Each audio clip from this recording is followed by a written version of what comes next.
Liverpool 1. We want to get wins against anyone, not just in the derby. That's quite clear. But I think today we were very unfortunate that we couldn't collect the 3 points. What is clear that we got a performance that could allow us to go into any derby and make sure that we are competitive and we get the win that we want, and we want to celebrate with our fans. We deserve to win the game. I think it's just if we could think more composure in our possession in the first half, I think we could have scored more.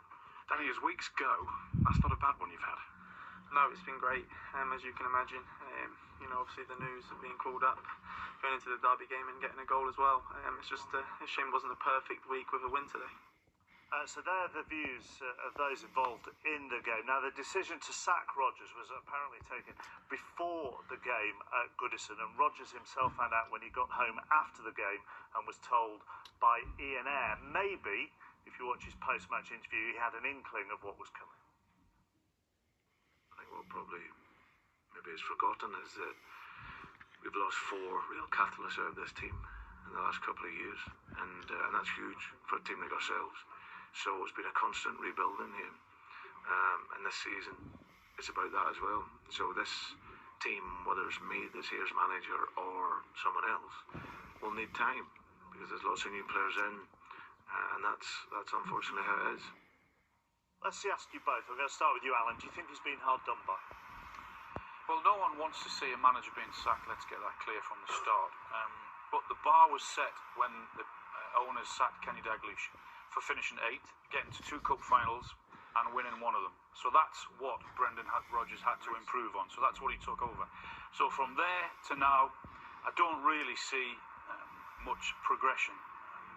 As tough as it is, with the money that has been spent, one of Brendan's first things when he went into Liverpool was he talked about a philosophy, which I know many people were slightly confused about that. And looking from the outside now, that the philosophy for Liverpool is, I don't see an identity. I don't see people can see who their best players are, what the plan is, what their best system is.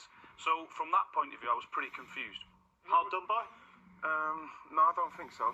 After the 3 years, and like I was saying about the philosophy, Liverpool's philosophy was pass and move, and what more do you need than that? And building from the back, the defence.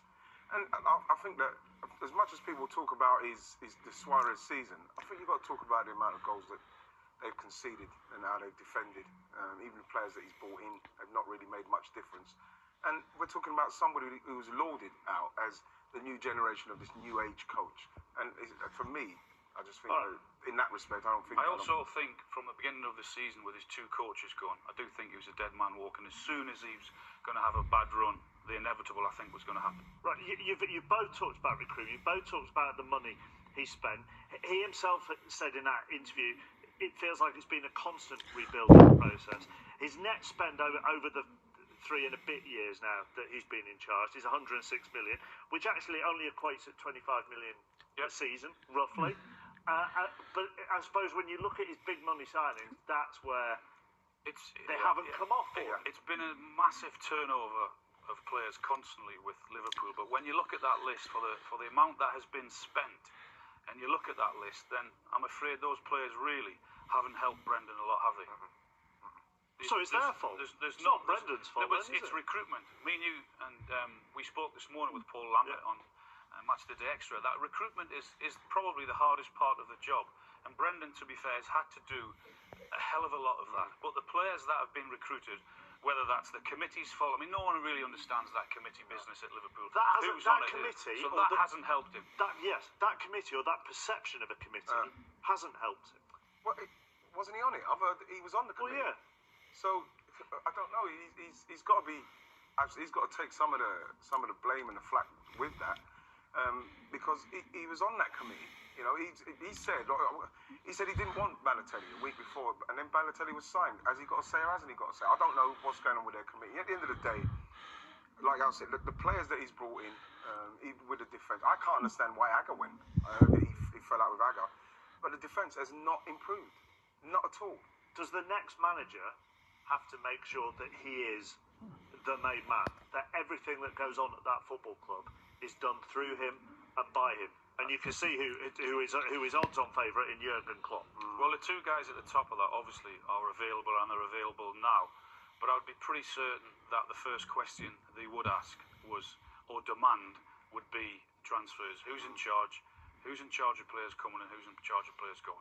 He still gave them that amazing season in Rodgers. I'm partly playing devil's advocate, but he gave Liverpool fans an amazing season when they nearly won the title. Yeah, but then you're talking about Suarez, Sterling just coming through flying, Sturridge was flying, Gerrard was still there, Coutinho was starting to kick in. All he needed to work on was defence because that team could take care of itself. You can't. You could take, a load of managers could go in and do stuff with that team and they finished there. I'm not going to take that away from him. But I think that Suarez and those players was what done it. His job was to make sure they didn't concede the goals for them to win that league, and he didn't do that. We shouldn't forget there was a game of football. Football play. This is a very long time ago. And you want to praise Romelu Lukaku?